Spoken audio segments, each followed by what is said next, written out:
তো hey guys, কেমন আছেন সবাই? মল্লিকা পত্রধর একটি লাগে সবাইকে স্বাগত জানাই। ভগবান ঈশ্বর কার কপালে কি লিখে রেখেছেন বোঝা খুব মুশকিল। এবছর আমি একদম প্ল্যান করেই নিয়েছিলাম যে কোথাও বেরোবো না, এই গরমে আর কোথাও এবছর যাচ্ছি না, সামনের বছর দেখা যাবে। কিন্তু ঈশ্বর কার কপালে কি লিখে রেখেছেন সত্যিই তাই। ঠাকুর আমার কপালে মায়াপুর ঘোরাটা লিখে রেখেছেন এবছরে। গরমের শুরুতেই চলে এলাম মায়াপুর নবদ্বীপ। নবদ্বীপ ঘাটে লঞ্চের জন্য টিকিট কেটে অপেক্ষা করছি লঞ্চ আসার। কিন্তু একটা লঞ্চ ছিল দাঁড়িয়ে, সেটা প্রচণ্ড ভিড় হয়ে গেছে, ছেলেকে নিয়ে উঠতে পারবো না, তাই আর যাইনি। আর আমরা দীর্ঘ অপেক্ষা করছি। আর আমার ছেলেই দেখুন অপেক্ষায় আছে কতক্ষণ লঞ্চ আসবে। এতে আবার আমার ছেলের খুব ইন্টারেস্ট যে লঞ্চে চাপবো, নৌকোয় চাপবো। ও খুব ভালোবাসে এসবে চড়তে। কি ভিড় দেখুন, এই ভিড়ের মধ্যে উঠতে পারবো কিনা জানি না, আশা করছি পারবো। ফাইনালি উঠতে পেরেছি, বসতেও পেয়েছি একটু। এই চলে এসেছি আমরা মায়াপুর ঘাটে। তো এখন আমরা যাচ্ছি, এবার আমি টোটো ধরে আমাদের গেস্ট হাউসে চলে যাব। ওখানে আমরা রুম নিয়েছি। তো এই যে ফাইনালি চলে এসেছি আমরা রুমে।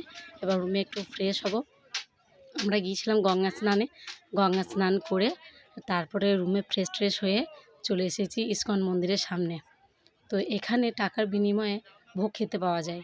এখানে টোকেন কাটতে হয়, মূল্য 40 টাকা করে। তারপর আমার সঙ্গে যতজন এসছে সবাইকে আমি ছাওয়ার মধ্যে বসিয়ে রেখে এসেছি এখানে। আর লাইনটা দেখছেন, প্রচণ্ড ভিড়, প্রচণ্ড ভিড়, অনেকটা দূরে লাইন। তো আমি দেখলাম এই লাইনের শেষে যদি টিকিট কাটতে চাই পুরো 4টে বেজে যাবে খেতে। তো একটা দিদিকে রিকোয়েস্ট করেছিলাম, সেই দিদি আমার হয়ে একটা টিকিট কেটে দিয়েছে।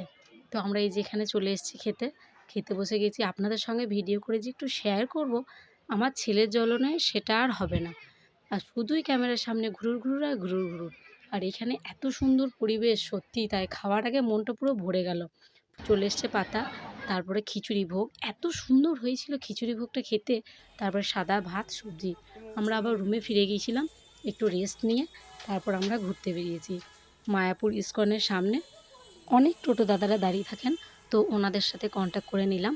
এখানে যত মন্দির আছে, মাসির বাড়ি, পিসির বাড়ি, রাধাকুণ্ডু, শ্যামকুণ্ডু, সমস্ত মন্দির ওনারা ঘুরে দেখিয়ে দেবেন বলেছেন।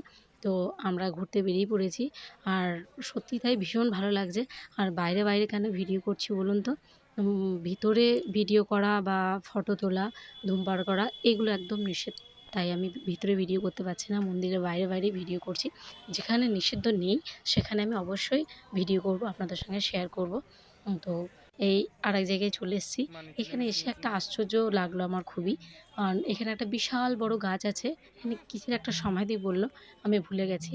সবাই আসছেন আর ধূপ আর মোমবাতি নিয়ে মনের ইচ্ছাটা বলছেন। অনেকের নাকি এখানে মনের ইচ্ছা পূরণ হয়েছে। যাদের মনের ইচ্ছা পূরণ হয়েছে তারা এই গাছটার মধ্যে অনেক কিছু বেঁধেছে। তো আমার একটু অবাকই লাগলো এই জায়গাটা দেখে। তো আমরা আরেক জায়গায় এসেছি, এখানে ছোটোখাটো দুটো সেলফি ছবি তুলে নিয়েছি। আর একটা জায়গায় এসেছি, এখানে আমার ছেলে এসে খুব খুশি। এতগুলো জায়গায় ঘুরেছি, সবথেকে আমার ছেলে এইখানে এসে বেশি খুশি হয়েছে। কারণ ওখানে সামনে ফোয়ারা আছে, তারপরে সুন্দর একটা আর্ট জায়গা আছে, প্রচুর ফুল, ফুলের বাগান। তো আমার ছেলে ওই সামনে যেতে চাইছে, আমি নিয়ে যাব ছেলেকে সামনে। আর অনেকটা বিকেল গড়িয়ে এসেছে জানেন, মনে হচ্ছে সন্ধ্যা হয়ে যাবে।